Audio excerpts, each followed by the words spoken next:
नारायणं नमस्कृत्य नरं चैव नरोत्तमं देवीं सरस्वती व्यासं ततो जयमुदीरयेत्। ॐ नमो भगवते वासुदेवाय। द्वाविंशोऽध्याय। मैत्रेय उवाच एमन्ते राजा गुणग्राम आनन्दे वर्णिले कर्दम शुणिण आपणा सुख्याति लज्जित होइले भूपति बोइले मुनि मुख चाहि शुण कर्दम दया बहि मनुवाच से वेदमय ब्रह्मा आगे वेद प्रभृति इच्छा जोगे तपस्या विद्या जोग युक्त लंपट भाव विरहित करि सृजिले लोक गुरु तुम्भ मानंकु स्वमुखरु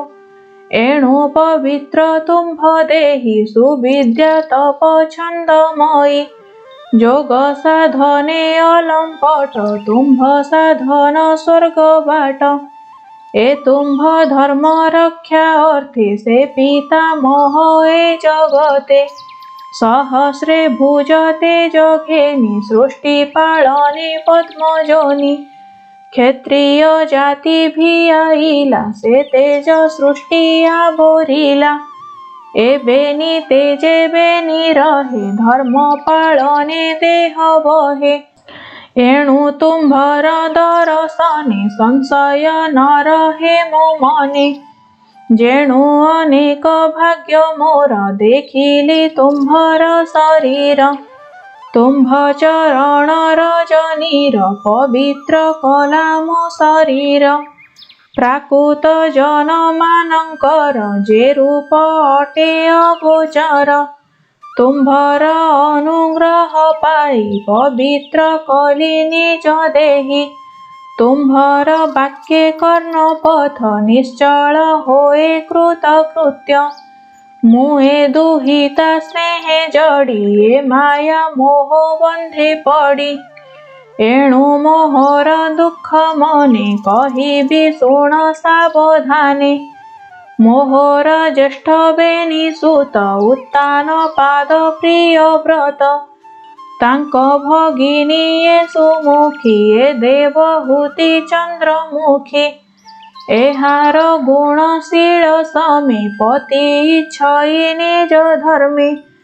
तुम्भर रूप गुण जेते नारद एहार अग्रते कहिले मोहर साक्षाते तेणु कल्पिला एहा चित्ते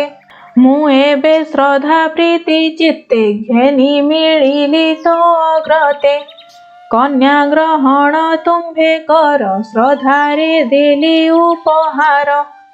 तु धर्म ज्ञानीकर वर गृहस्थ धर्म एबे कर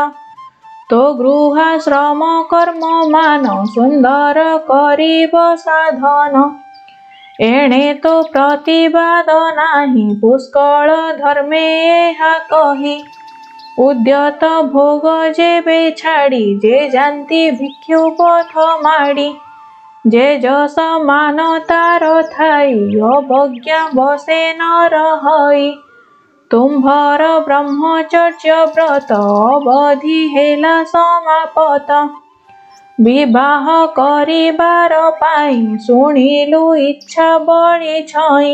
एबे तु गृह मेधि धर्म कर सफल ए उद्यम ए देवहूति कन्या मोर वेद प्रमाणे विवाह कर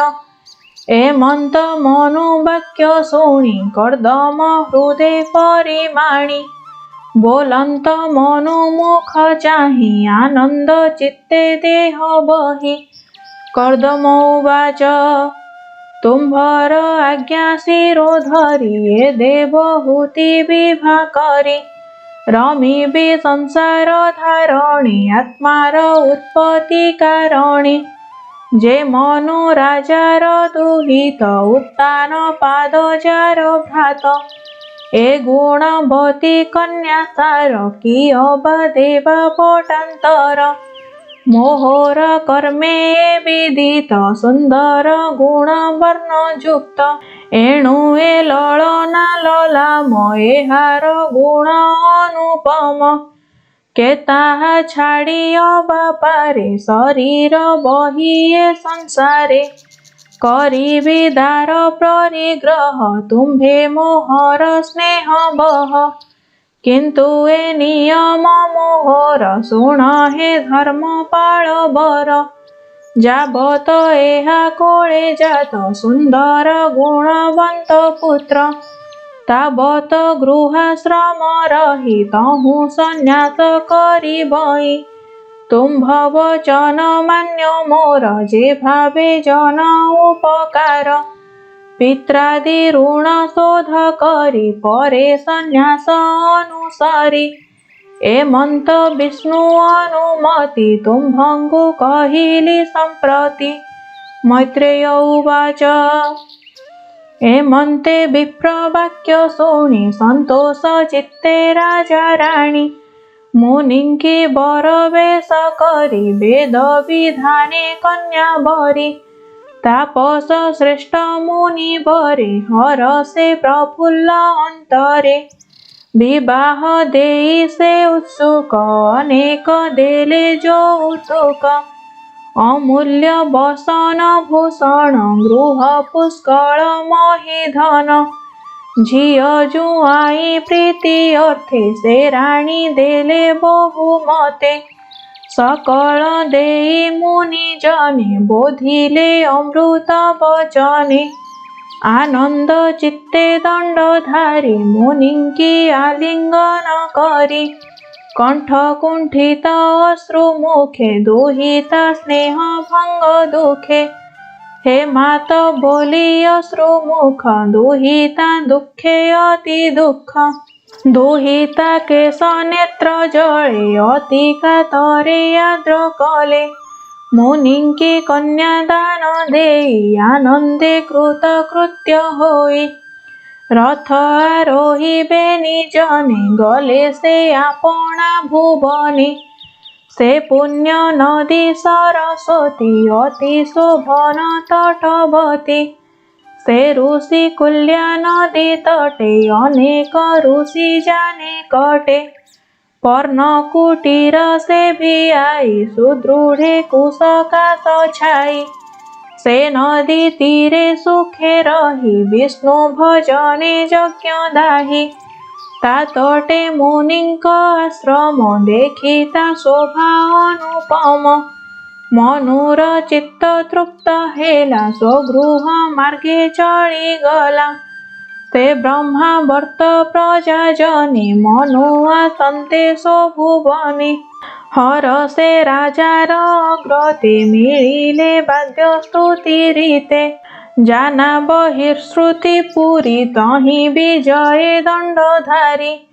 बराह अंगर कंपनी रोम पड़िला जेउ स्थाने से कुशकाश होई जहि नित्य हरिर तेज बही पूर्वे ऋषिए जेणे करी असुरंकर दर्प हरि जे यज्ञ विष्णु पाद तले यज्ञे पूजिले एक मेळे से मनु स्थान तहि पाई यज्ञ पुरुष यज्ञे दाही पुर निर्मित कुशकाशे से स्थाने तापत्रय नाशे से गृहे पत्नी तुले रही संतति सह प्रिय बही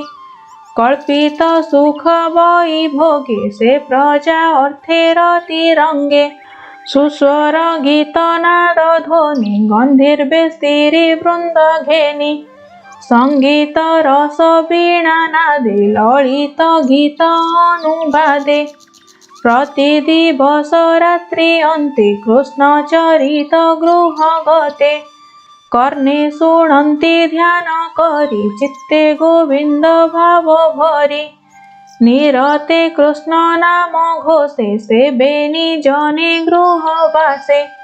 विष्णु चरित हृदय भरी नाम श्रवणे आशा करी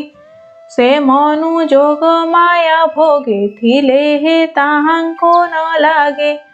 जाग्रत स्वप्न से सुसुप्ति ताहाकु केही न बाधन्ति। जेणु से हरि परायण अटई मनु नृपराण। कृष्णर कथा कर्णे शुणे तारूप ध्याने परिमाणे।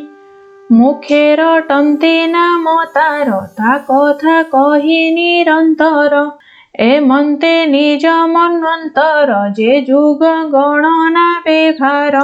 एक सप्तति चतुर्युगे होइला मन्वन्तर भोगे। एमन्ते हरि भाव करी तृतीयता पूजे निस्तरी। से पुणी मुनिंकर बोले विविध ज्ञान ही कहिले। त्रिविध बाधा लोके अछि भक्तंकु न लागई किछि। मनुर बाधा ही नथिला जेणु हरिंकिया से कला। शुण विदुर पुण्य देहा कहिली पचारिलो जाहा। से आदि राज मनु कथा शुणन्ते तुटे भव व्यथा। ए सृष्टि आदिर कारण एबे हो मनु वंश शुण। तृतीय स्कंधे भागवत कहिला दास जगन्नाथ। इति श्रीमद्भागवते महापुराणे पारमहंस्यां संहितायां तृतीय स्कंधे 12 अध्याय।